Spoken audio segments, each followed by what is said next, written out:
முடிஞ்ச 8ஆம் தேதி கோல்டுல நம்ம ஒரு ட்ரேட் எடுத்திருந்தோம். கிட்டத்தட்ட $3025 நமக்கு ப்ராஃபிட்.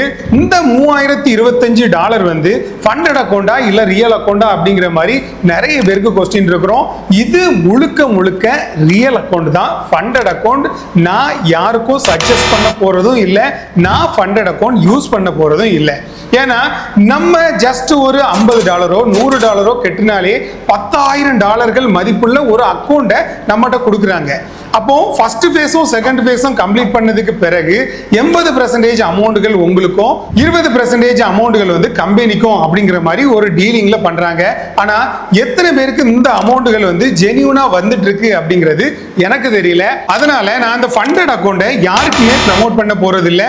நம்ம யூஸ் பண்றது எல்லாமே ரியல் அக்கௌண்ட், ரியல் மணி மட்டும்தான். ஏன்னா அது மட்டும்தான் உங்களுக்கு காலத்துக்கும் கை கொடுக்குமே தவிர மற்றபடி நம்ம ஃபண்டட் அக்கௌண்ட் சின்ன அமௌண்ட் கொடுத்தாலே நமக்கு இவ்வளவு அமௌண்ட்கள் கொடுக்குறாங்களா, அது எல்லாமே ஜஸ்ட் ஒரு ஃபேக் மணி தான். நீங்க எப்படி ஒரு டெமோல ட்ரேட் பண்றீங்களோ அந்த மணியும் ஒரு $100 கொடுத்து ஒரு ஃபேக் மணியை நீங்க பை பண்றீங்க, அதுவும் இதுவும் ஒண்ணுதான்.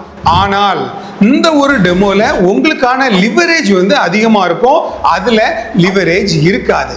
லிவரேஜ் மீன்ஸ் நீங்க அதிக லாட் வச்சு ட்ரேட் பண்ண முடியும் ரியல் அக்கௌண்ட்ல, ஆனால் ஃபண்டட் அக்கௌண்ட்ல அதிக லாட் சைஸ் வச்சு ட்ரேட் பண்ண முடியாது. இந்த ட்ரேட்ல நமக்கு எப்படி ப்ராஃபிட் கிடைச்சது, நம்ம எந்த இடத்துல ட்ரேடை பிளேஸ் பண்ணோம், எந்த இடத்துல நம்ம பிரேக் ஈவன் பண்ணணும், எவ்வளவு ப்ராஃபிட்டுகள் நமக்கு கரெக்டா ரிசீவ் ஆச்சு அப்படிங்கிறது எல்லாத்தையுமே இந்த ஸ்கிரீன்ல நம்ம பார்த்தோம். இதுல நம்ம 8ஆம் தேதி நம்ம ட்ரேடை பிளேஸ் பண்றதுக்கு முன்னாடி என்னென்ன விஷயங்கள்லாம் நம்ம இதுல ஒரு ஓவராலா பார்த்தோம் அப்படின்னா, இப்போ மார்க்கெட் நமக்கு கரெக்டா இந்த இடத்துல ஸ்டார்ட் ஆகி நல்ல மாதிரி ஒரு ஹை பாயிண்டும் ஒரு லோ பாயிண்டும் நமக்கு கிடைச்சிருக்கு.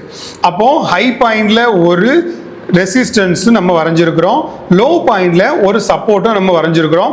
மார்க்கெட் கிளியரான டவுன் ட்ரெண்ட்ல இருக்குது அப்படிங்கிறத நம்ம இந்த ஒரு ரேஞ்சுக்கு மார்க்கெட் கீழே வரும்போதே நமக்கு மார்க்கெட் டவுன் ட்ரெண்ட்ல தான் இருக்குது அப்படிங்கிறது கன்ஃபார்ம் ஆயிட்டு, அதை தாண்டி பெரிய லெவல்ல மார்க்கெட் ஹையும் வைக்காத காரணத்தினால நம்மளோட ட்ரேடை நம்ம கரெக்டா பிளேஸ் பண்ண இடம் அப்படிங்கிறத பார்த்தோம் அப்படின்னா, கரெக்டா இந்த இடத்துல நம்மளோட ட்ரேடை பிளேஸ் பண்ணியிருந்தோம்.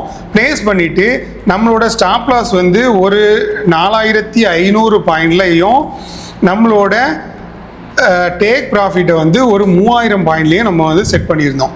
நம்ம செட் பண்ணி கொஞ்ச நேரத்திலேயே நம்மளோட டேக் ப்ராஃபிட் ஹிட் ஆயிட்டு, இதுல நம்ம என்ன அப்படின்னா மார்க்கெட் இந்த இடத்துல, அதாவது இப்போ வேணா நான் ஒரு கோடு போட்டு காட்டுறேன். இந்த இடத்துல மார்க்கெட் கொஞ்சம் ரேஞ்ச் பவுண்டா இருந்துச்சு.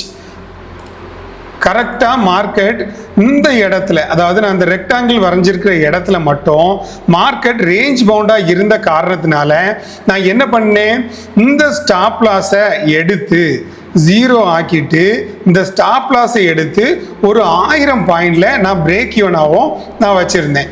எதுக்காக சார் இந்த பிரேக் ஈவன் வைக்கணும் அப்படின்னு கேட்டீங்க அப்படின்னா, கரெக்டா ஒருவேளை மார்க்கெட் ரிவர்ஸ் ஆச்சு அப்படின்னா நம்மளோட பிரேக் ஈவன் ஹிட் ஆகும்போது அந்த ஒரு $1000 ப்ராஃபிட்ல நம்ம வெளியில வந்துடலாம் அப்படிங்கிற ஒரு கான்செப்ட்ல தான் இந்த ஒரு $1000 பிரேக் ஈவன் நான் இதுல செட் பண்ணியிருந்தேன். கரெக்டான இடங்கள் எதுன்னு தெரியல, ஆனா இந்த இடத்துல நான் செட் பண்ணியிருந்தேன்.